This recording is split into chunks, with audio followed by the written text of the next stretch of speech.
For this video, we'll read Sleeping Beauty, Aurora's Slumber Party.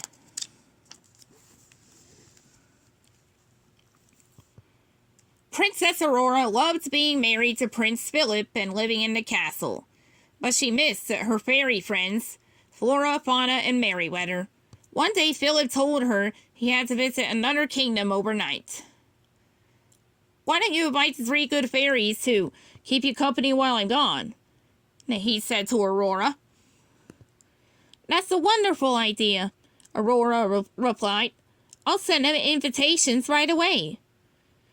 Flora, Fauna, and Merryweather were excited when they got their invitations, but when they arrived at the castle, Aurora was wearing her pajamas. "Surprise!" No, Aurora cried. "It's a slumber party. You'd better change into your pajamas, too." And here's the next image here.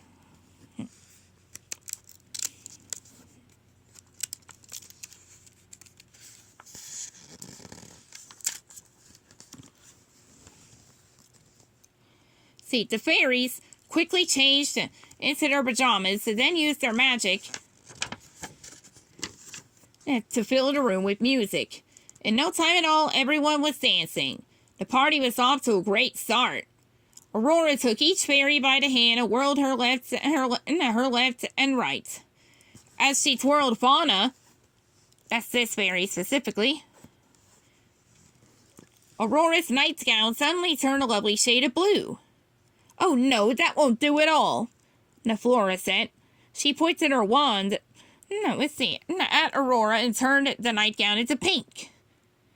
"See, not so fast," Merryweather cried, turning it blue again.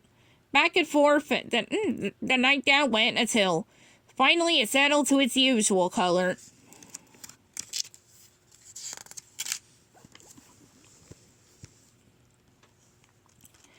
And suddenly, Flora picked up a pillow and swung it at Merryweather. Merryweather ducked and grabbed the pillow over her own. Fauna and Aurora stopped dancing and watched the fairies' pillow fight. Then they looked at each other and grabbed their own pillows. Soon the room was covered in feathers, and the friends were out of breath from laughing. "All that fighting has made me hungry. Maybe we should go downstairs and make a snack," Merryweather suggested. In the kitchen, Merryweather made herself a triple-decker berry sandwich. It looked so good. The other fairies raced over to make their own.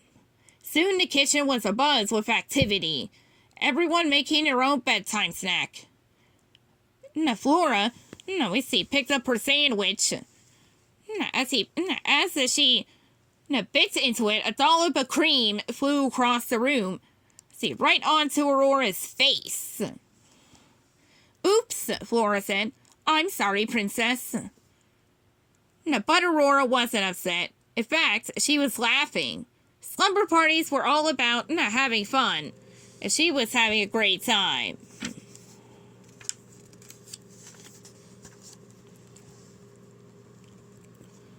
"Let's read a story," Aurora suggested.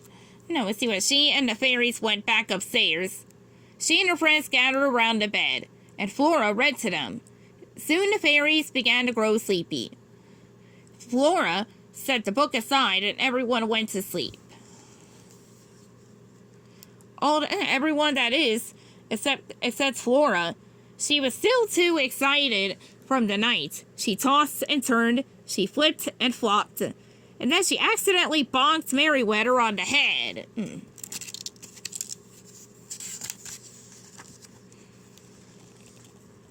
Merryweather woke up and rubbed her head.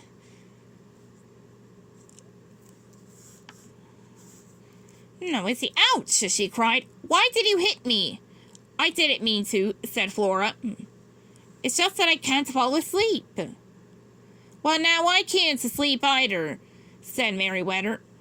All their chatter woke up Fauna, who suggested they try counting sheep to fall asleep. Flora and Merryweather agreed that Fauna's suggestion was worth trying. They lay down again and began to count. 1, 2, 3, Flora counted. All of a sudden, her sheep turned blue. 12, 13, 14. Now, Merryweather counted her blue sheep.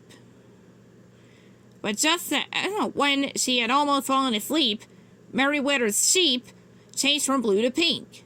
Blue, she cried, and changed them back. Pink, Flora said, and the sheep changed color again. Soon the two fairies were sitting up, having another argument. But this time, they woke Fauna and Aurora.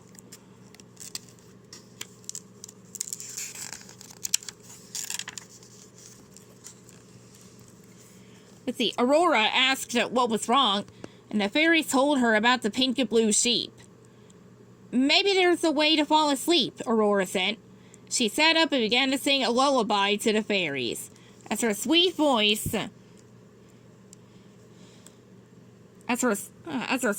carried across the room, the good fairies closed their eyes.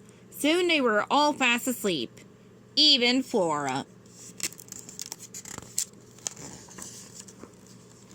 Ah, that's better, Aurora said. Then, humming the lullaby softly to herself, she pulled up the covers and went back to sleep. The end.